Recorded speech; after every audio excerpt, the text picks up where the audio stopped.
Okay, so what you're seeing right here is the final result of using the mobile app Procreate with Adobe After Effects.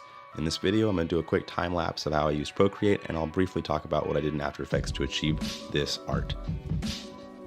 So first thing I do is I start off by finding some model references and kind of trace out different body shapes. I find different faces and different structures, and then I draw my own hair out. I get some different reference images from 80s anime and kind of use that as a reference. I find different sci-fi bits of art to kind of get different room spaces made. Here was kind of me just thinking of different ways to put different objects on the table. We have a bowl of noodles. Now this part's really fun. What we did here is we added different posters from people's suggestions in the live stream.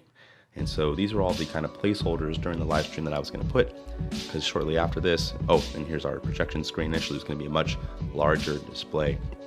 Now we go into local color, start filling the subject in with like our basic colors of what we want each of the parts of the design to be. And then we can modify them later. Now start doing the background texturing using an acrylic brush, also inside of Procreate. We're still in Procreate. All of this entirely is made in Procreate. Did not use Photoshop at all. Then we start doing more shading and start focusing a lot more on the shading. And now we start doing a lot of the posters, bringing them in, doing some shadows and highlights and going through each one. Then we go to some pink light. And if you have the pink light coming from the spot, then you need to have it cascade past the object. We go ahead and add our shadows back into the frame. And at this point, start adding more details to give more details and more details. It's all just a bunch of fun. You gotta have a lot of fun when you're doing this. So we're just adding a lot of shadow work in here. And at this point, start just doing little highlights, little accents of color. We bring in some reference images of some space background. Now I end up having too much blue light on her, so I dialed it back a little bit later, kind of removed a lot of that blue glow. And we do that just by taking that layer and dropping the opacity of it. Then we go ahead and move on, continue shading and texturing. And before long, we start adding some neon lights per the customer request. They wanted neon lights, so we got to add those in. Here's all the stars. These, we just used the pen brush tool and just did little dots, hundreds and hundreds of little dots. And then we go, after the dots are kind of made, I start adding different superclusters and gas clouds and galaxies right about here. Maybe right there we go.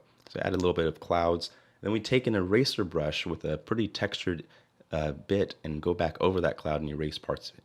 And then we add a little bit of accents of color just to bring it to life.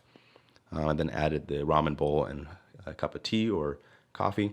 And then this was my placeholder earth. I would later remove that with a better image in After Effects. Once we were inside After Effects, what I really did is I used a star field generator. It's built into After Effects, and used that to make a star field come from the top. But that's about it. There you go. I just want to give a thanks to Edwin for suggesting this upload to Instagram. So thank you very much, Edwin, for the idea to upload this video. And with all that, have a creative and productive day. Bye-bye.